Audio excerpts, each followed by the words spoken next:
नमस्कार, मैं हूं कंचना झा। आप देख रहे हैं हिमालय टीवी यूट्यूब चैनल और आज मैं मधेश की बात करने वाली हूं। जी हां, मध्य प्रदेश में कल जो कुछ भी हुआ मैं उसकी चर्चा आज करने वाली हूं। पिछले 2 दिनों से मध्य में राजनीतिक हलचल और तनाव जो है वो चरम पर है, एक नाटकीय मोड़ ले चुका है मध्य प्रदेश में राजनीति ने। जहां कल मध्य प्रदेश की प्रदेश प्रमुख सुमित्रा भंडारी को बर्खास्त कर दिया गया। कल यानी सोमवार का दिन मधेश के लिए अत्यंत अशांत और विवादास्पद रहा। बिना किसी भूमिका के एक होटल में मुख्यमंत्री के रूप में सरोज कुमार यादव ने शपथ ग्रहण की। झूठ और फरेब की राजनीति चली। सांसदों नेताओं का गुस्सा देखने को मिला। मध्य प्रदेश में राजनीतिक शालीनता और मर्यादा दोनों ताक पर रख दी गई। विरोध जताना हमारा लोकतांत्रिक अधिकार है, लेकिन उग्र होकर तोड़फोड़ और हिंसा करना किसी भी तरह उचित नहीं है। पार्टी के नेताओं, सांसदों और कार्यकर्ताओं द्वारा पुलिसकर्मी पर हमला, सरकारी संपत्ति को नुकसान और राष्ट्रीय झंडा का अपमान, यह सब अत्यंत शर्मनाक और निंदनीय है। इसकी शुरुआत कुछ इस तरह से हुई थी कि मध्य प्रदेश में कल यानी कि सोमवार कार्तिक 24 गते की सुबह जब मध्य की जनता और नेताओं की आंख खुली तो मध्य प्रदेश के नए मुख्यमंत्री एमएलए के सरोज कुमार यादव बन चुके थे। उनका शपथ ग्रहण हो चुका था। हालांकि ये भी सही है कि अभी के समय में राजनीतिक मामलों को लेकर प्रत्येक दिन नाटक हो रहे हैं। कल जो कुछ भी हुआ वह बहुत ही निंदनीय था। सभी ने सबका अपमान किया। राष्ट्रीय झंडा से लेकर कर्मचारी की पीटने तक का काम किया गया। किसी को पीटने का अधिकार किसने दिया है आपको? जिसका कोई कसूर भी नहीं उस पर आपने हाथ क्यों चलाए? अपने ही हाथों से बनाए हुए सामान को आपने क्यों तोड़ डाला? आपका उग्र होना सही है, लेकिन उग्रता में इस तरह की हरकत नहीं करनी चाहिए। कल जो कुछ भी मध्य में हुआ वह न केवल संविधान के मर्म के खिलाफ था, बल्कि संहिता की आत्मा पर भी प्रहार था। हम क्यों एक ही गलती को बार बार दोहरा रहे हैं? हमने जेएनजी के आंदोलन में बहुत कुछ खोया है, जिसे समेटने संवारने में वर्षों लग जाएंगे। फिर हम हर एक प्रदेश में अगर इस तरह का काम करेंगे तो हमारी आर्थिक अवस्था क्या रह जाएगी? हम क्यों इस ओर अपना ध्यान नहीं दे पा रहे हैं? हाँ, कल के लिए एक अच्छी बात यही हुई, राजनीतिक तौर पे अगर देखें तो सुमित्रा भंडारी को बर्खास्त कर दिया गया और सरकार ने सुरेंद्र लाव के नाम की सिफारिश की है। परंतु जनता के मन में भंडारी के प्रति गहरा संदेह घर कर गया है। एक बात तो तय दिखती है कि यह सोची समझी राजनीतिक रणनीति के तहत हुआ है, जिसका उद्देश्य मधेश को बदनाम करना और संघीयता को कमजोर करना था। एक बार फिर मधेश को बदनाम करने की कोशिश की गई। एक बार फिर संघीयता पर प्रहार किया गया। संघीयता को बदनाम करने की कोशिश की गई। कुछ लोग जो इस अवसर की तलाश में रहते हैं कि संघीयता को ही समाप्त कर दिया जाए, वो चाहते हैं कि इसकी शुरुआत मध्य प्रदेश से हो। अब मैं कुछ बातें सुमित्रा भंडारी और जितेंद्र सोनल के बीच में जो हुई थी उसे लेकर के आपको बताने जा रही हूँ। सुमित्रा भंडारी ने बहुत ही बचकानी हरकत की थी। मध्य के आम नागरिक और बाकी दल बहुत नाराज हैं उनके इस बात को लेकर के, और चौतरफी सुमित्रा भंडारी की आज भी आलोचना हो रही है। इतना ही नहीं, जितेंद्र सोनल ने भी कल यानी कि सोमवार की सुबह सामाजिक संजाल पर लिखा कि मध्य प्रदेश की जनता के साथ धोखा हुआ है। भंडारी ने अपनी स्वास्थ्य अवस्था को दिखाते हुए ये कहा था कि वो काठमांडू जा रही हैं अपना इलाज करवाने के लिए, लेकिन बीच रास्ते यानी कि सिंधुली के पानस होटल में सरोज कुमार यादव को बुलाया, जो कि एमएलए से हैं, उन्हें मुख्यमंत्री पद की शपथ दिलाई। भंडारी को हरगिज इस तरह की घटना को अंजाम नहीं देना चाहिए था। हालांकि इसका अंदाजा राजनीतिक पार्टियों को पहले ही हो चुकी थी, इसलिए रविवार की रात जैसे ही सभी राजनीतिक पार्टियों को ये भनक लगी कि सरोज यादव को मुख्यमंत्री बनाया जा सकता है, तो उसका भारी विरोध किया गया था। प्रदेश प्रमुख ने सोनल से यह वादा किया था कि ऐसा कुछ नहीं होगा। इसके बावजूद उन्होंने वैसा किया। आम लोगों के मन में प्रश्न तो उठते हैं कि वो सरकार की प्रतिनिधि हैं, फिर उन्होंने इस तरह चोरी छिपे काम क्यों किया? उन्हें इस तरह चोरी छिपे काम करने की आवश्यकता क्यों पड़ गई? सवाल यह है कि क्या यह सब जरूरी था? क्या किसी मुख्यमंत्री को चोरी छिपे होटल में शपथ दिलवाना लोकतांत्रिक प्रक्रिया का हिस्सा है? यहाँ संघीयता को लेकर के बहुत तरह के प्रश्न उठाए जा रहे हैं। एक तो डर आम लोगों के मन में भी है कि न जाने क्या होगा।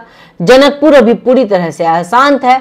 सुमित्रा भंडारी ने आखिर चोरी चोरी इसे क्यों किया? क्या यह हरकत जरूरी थी? मध्य प्रदेश की जनता की भलाई इसी में है कि उसका मुख्यमंत्री चोरी छिपे जाकर पद की शपथ ले। किसी को कानो कान खबर नहीं हुई। प्रदेश प्रमुख कल रात तक सोनल को दिलासा दे रही थी कि कुछ गलत निर्णय नहीं लिया जाएगा। प्रदेश प्रमुख ने जब बताया कि वो अस्वस्थ हैं और अपना इलाज करवाने के लिए काठमांडू जा रही हैं, तो सोनल ने उनके शीघ्र स्वास्थ्य लाभ की कामना करते हुए फूलों का गुच्छा देकर उन्हें विदा किया था। तो आखिर ऐसा क्या हुआ कि मध्य प्रदेश के मुख्यमंत्री को एक होटल में शपथ लेना पड़ा? बाकी दल और आम नागरिकों की बात छोड़ दें, यहाँ तो एमएलए के ही भीतर एक द्वंद्व चल रही है। एमएलए के भीतर भी इस नियुक्ति को लेकर मतभेद हैं।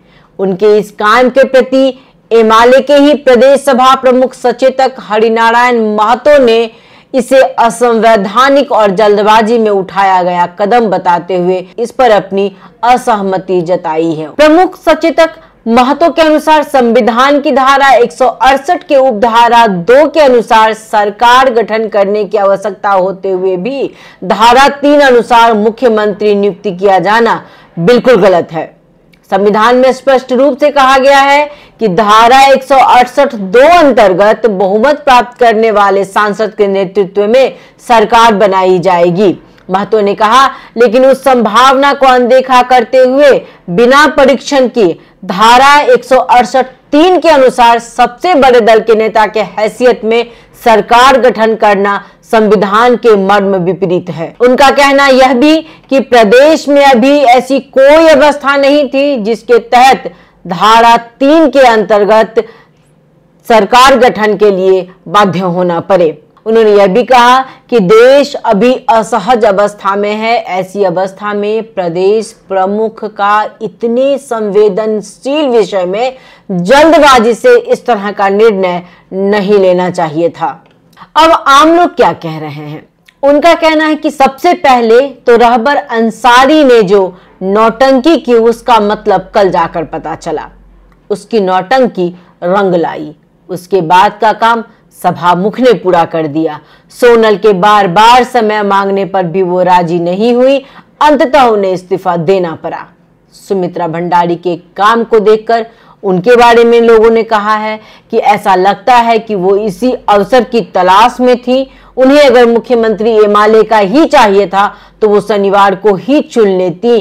बाहर जाकर नाटक करने की क्या आवश्यकता थी? एक संदेह सभामुख की ओर तो दूसरा प्रदेश प्रमुख की ओर लोगों को है। प्रदेश प्रमुख के दायित्व के बारे में लोगों का कहना है कि उनका दायित्व होता है कि वे संविधान और नैतिकता की रक्षा करें, न कि किसी एक दल विशेष के पक्ष में वो खड़ी हों।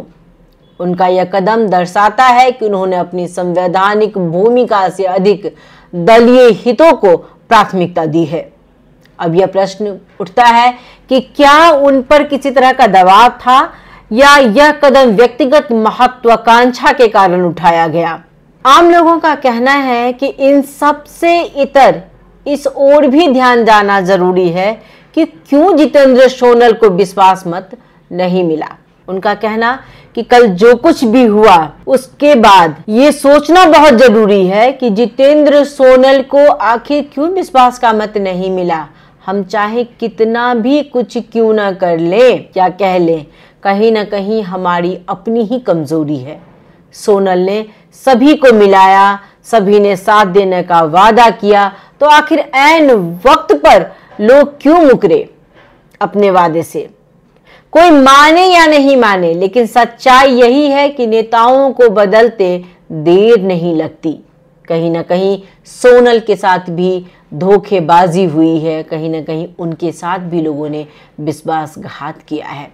उन्होंने तो पूरे विश्वास के साथ इस पद को ग्रहण किया था, तो अचानक से ऐसा क्या हो गया कि लोग अपनी अपनी बातों से हट गए? उन लोगों ने इस ओर भी ध्यान दिलाया, यदि उन्हें मालूम होता कि 25 दिन के बाद ही उन्हें इस्तीफा देना होगा तो वो इस पद पर आते ही क्यों? उन्होंने इस पद को स्वीकार किया। इसका मतलब था कि उन्हें पूर्ण विश्वास था कि उन्हें विश्वास मत मिल जाएगा। एक समय था कि उन्हें लग रहा था विश्वास मत वो हासिल कर लेंगे, लेकिन जब यह स्पष्ट हो गया कि मुख्यमंत्री सोनल को प्रदेश सभा में बहुमत का समर्थन नहीं मिलेगा, तब उन्होंने सभा के भीतर से ही अपने इस्तीफे की घोषणा की। उन्होंने स्पष्ट कहा कि प्रदेश सभा में विश्वास मत प्राप्त करने का माहौल नहीं था, इसलिए उन्होंने अपने पद से इस्तीफा देने का निर्णय लिया। मुख्यमंत्री पद से इस्तीफा देने के तुरंत बाद ही इस विषय को लेकर चर्चा होने लगी कि आखिर ऐसा क्यों हुआ। सोनल ने मीडिया से बात करते हुए सीधे सीधे सभामुख पर आरोप लगाया कि सभामुख ने निष्पक्ष भूमिका नहीं निभाई। मध्य प्रदेश के सभामुख प्रदेश के हैं ही नहीं, वो हमेशा दलीय हिसाब से काम करते हैं। जो वो दल के लिए बेहतर होता है उसे लेकर ही वो काम करते हैं। संसद से बाहर आने के तुरंत बाद सोनल ने कहा था कि इस्तीफा देने से पहले उन्होंने बार बार सभामुख से अनुरोध किया था कि उनके कुछ सांसद बाहर निकल चुके हैं, कुछ नाश्ता करने के लिए कैंटीन में बैठे हैं, इसलिए बैठक को कुछ देर के लिए रोके ताकि विश्वास मत के लिए माहौल बना सके। लेकिन सभामुख ने उनकी एक नहीं सुनी और बार बार घंटी बजाते रहे। हार कर उन्होंने इस्तीफा दे दिया। लेकिन अब इस ओर ध्यान जाना कितना जरूरी है कि यह सोचने की बात है कि जब माहौल इस तरह का था कि आप विश्वास मत लेने जा रहे हैं और आपके मंत्री वहां नहीं है, वहां से बाहर क्यों निकले? वो यहां साजिश हो सकती है। एंड वक्त पर लोगों का गायब हो जाना एक दूसरा रुख भी दिखाता है। राजनीति है ये, राजनीति, इसमें कोई किसी का नहीं है। ये लोग जो कल तक आपके साथ खड़े थे वो आज केवल कुछ अपनी स्वार्थ पूर्ति के लिए आपका साथ नहीं देंगे। लेकिन देश और जनता के बारे में सबसे पहले सोचें आप। जनता में निराशा है, मध्य प्रदेश की जनता में और भी ज्यादा निराशा है। अभी इतनी निराशा है और बढ़ जाएगी निराशा। प्रदेश के लोगों का ध्यान विकास की ओर नहीं जा पाएगा, बस वो इसी खेल में रह जाएंगे कि एक आया एक गया, फिर दूसरा आया दूसरा गया। प्रदेश में अस्थिरता बढ़ जाएगी, संविधान, संघीयता और अंततः इससे देश भी प्रभावित होगा। बहुत बहुत धन्यवाद। नमस्कार।